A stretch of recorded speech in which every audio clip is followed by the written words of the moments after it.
एक समय स्वयं ब्रह्मा जी पुत्र दक्ष के पास गए, वहां से कथा शुरू हो गई। किस युग में गए, कब गए, किस समय, ऐसा नहीं, बस एक बार ऐसा हुआ था, एक समय। एकस्मिन्नन्तरे देव मुने लोक पिता, लोक पिता ब्रह्मा जी पहुंचे वहां दक्ष के पास। पिताजी को आते देखकर दक्ष ने बड़ा आदर सम्मान किया, ऊंचा आसन दिया, प्रणाम किया, साष्टांग दंडवत दक्ष ने किया। पिताजी की सुंदर परिक्रमा करके कहा, मैं आपकी क्या सेवा करूं। तब ब्रह्मा जी बड़े बड़े श्वास लेने लगे। दक्ष महाराज ने कहा, क्यों श्वास ले रहे हो, क्या हो रहा है, आप नाराज है कुछ? नहीं नहीं दक्ष, तेरा जीवन अधूरा सा लगता है। क्यों पिताजी? ये घर भी अमंगल लगता है। पिताजी ऐसा क्यों बोलते हैं? तब ब्रह्मा ने कहा कि दक्ष महाराज, जिनके दाम्पत्य में पुत्री नहीं और जिनके घर में कोई बेटी का जन्म नहीं हुआ है, ये घर अमंगल है, इसलिए आपके वहां बेटी जन्म लेनी चाहिए।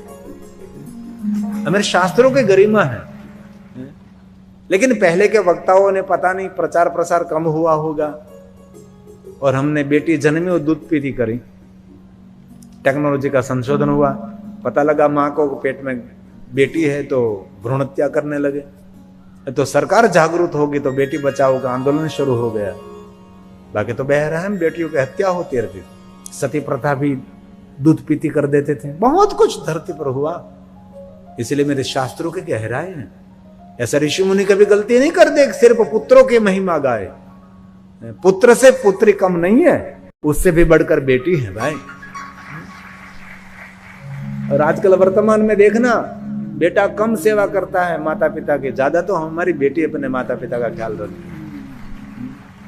इसलिए भेद दृष्टि निकाल दीजिए, जो मिला है भगवान का प्रसाद है। आज बेटा जो क्रांति नहीं कर सकता ना, वो बेटी क्रांति कर सकती है। आज के दिन में क्या आकाश के अंदर पहुंच गई, विमान चला रही है, ऑफिसर प्रोफेसर, बड़े बड़े बिजनेस संभाल रही है, अपने जीवन में सक्सेस हो रही है। और माता पिता गौरव करते हैं, किसी की बेटी ऑफिसर है, प्रोफेसर है, क्लास 1 ऑफिसर है, किसी की बेटी बड़ी डॉक्टर है, तो माता पिता गौरव करते हैं। किसी का बेटा डॉक्टर है तो वो गौरव की बात नहीं है, लेकिन किसी की बेटी डॉक्टर है तो बाप बड़ा ऊंचा सर लेकर कहता है कि मेरी बेटी है, वो डॉक्टर है, ऑफिसर, प्रोफेसर है। इसलिए जिनको दाम्पत्य जीवन में बेटी मिली है, प्रणाम करता हूं इस दंपति को मैं, जिन्होंने भगवान ने पुत्री दी हो, बेटी दी हो। भेद दृष्टि को मिटा दीजिए। मैं क्या करूं पिताजी?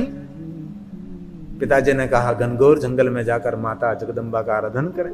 सामान्य पुत्र नहीं, जग प्रसिद्ध, जगत का मंगल करने वाले दक्ष महाराज गए और माता जगदम्बा का बहुत बड़ा आराधन किया है।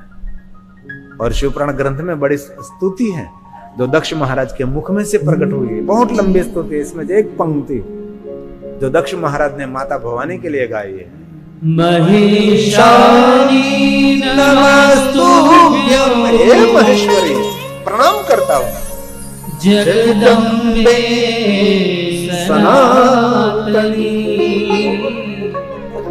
कृपा कुरु महादेवी,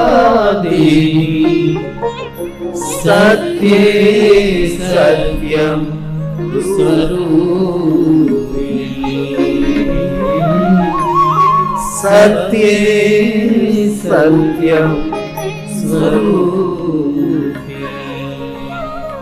और दक्ष का तब देखकर माता भवानी ने दर्शन दिया। दक्ष महाराज कुछ वरदान मांगो, तब दक्ष ने मांगा, प्रसिद्ध है मां भगवती, प्रसीद भगवत्या हे मां, प्रसीद शिवरूपिणी, हे मां भवानी अम्बा जगदम्बा पराम्बा, प्रसीद भक्तहृदये, जगन्माये नमोस्तुते, जगन्माये नमोस्तुते। मां ने वरदान दिया, कहा, दक्ष ने कहा, भगवान मां भवानी मेरी पुत्री बनकर जगत को पावन करे। तब के आधीन माता भवानी ने दक्ष महाराज को वरदान दिया। तपस्या पूर्ण करके आए, वीरनी को कहा, वीरनी बहुत खुशी व्यक्त की और माता जगदम्बा ने वीरनी के गर्भ में निवास किया। समय बीतने में क्या देर, ऋषि मुनियों को पता लगा, देवताओं को मालूम हुआ कि मां जगदम्बा प्रजश नगर में प्रकट होने वाली। नगरवासी सब आनंदित होने लगे, आंगन में रंगावली बनाई, घर को सजाया, दीप प्रज्वलित किए और देवता आकाश में पुष्प की वृष्टि करने के लिए तैयार हो गए। ऋषि मुनि साधन अनुष्ठान अधूरा छोड़कर प्रदेश नगर में आने लगे। माता जगदम्बा का दर्शन करेंगे हम सब। एक मास बीत गया, दूसरा, तीसरा मास, क्या समय बीत जाता है, 9 मास भी पूर्ण हो गया।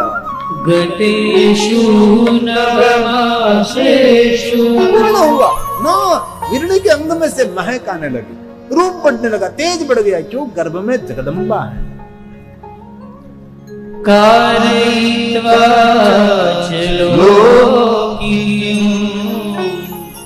गतिं शिवा च पूर्णे सारसमे मासे नारद